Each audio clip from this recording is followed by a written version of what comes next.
Labadiena. Ačiū, norėjau pasakyti porą žodžių apie religijas. Tai, ta prasme, ne apie religijas, apie atbudimą. Tai, pavyzdžiui, aš tai, kai klausiau dabar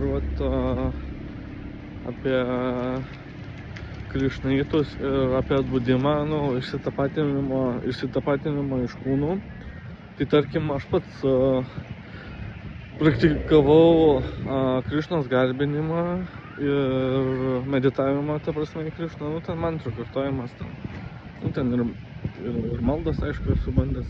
Tai tarkim, pavyzdžiui, esu atbudęs, ta prasme, į dvasią tarsi tu pakyli į kitą sąmonės lygį, tarsi. Ir po to, ta prasme, ir po to vyksta pakilimas į astralą, į transcendenciją, tas visus dvasinius pasaulius dangaus. Tai, ta prasme, tenais jau gali pamatyti šviesą ir jau esi ir kūne gyveni ir savo dvasioje, ta prasme. O tipo du yra kūnai ir du gyvenimai, ta prasme, tarsi kaip du gyvenimai, atskiras dalis. Ta prasme, jaučiasi ir dangaus plotmė ir pasaulio plotmė, ta prasme. Tai iš tikrųjų, apie ką kalba religijos ir yra tikrovė ir realybė, ta prasme, nėra, kad tu nepamatysi Dievą arba kad nėra Dievo, čia tik tai spekulacijos, ta prasme, yra ir melas. Iš tikrųjų, tos religijos veikia, ta prasme, jos veikia ir viskas yra teisinga ir gerai, ta prasme, ir tai yra mūsų tikroji prigimtis, ta prasme, tikrasis gyvenimas. Ir tai yra labai įdomus toks gyvenimas.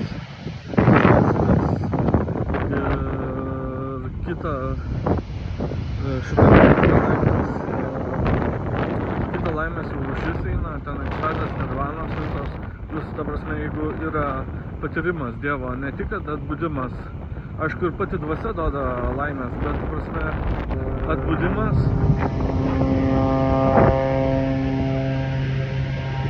atbudimas irgi, tai yra atbudimas ir dieviškumas, tai atitinkama laimės rūšį. Ir kitas visai gyvenimas yra kaip Jėzus, nirvaniniai, meilės. Ir tai yra įdomu ir tai yra tiesa, nes nėra. Ir mokslas po biškį dabar atranda dievus,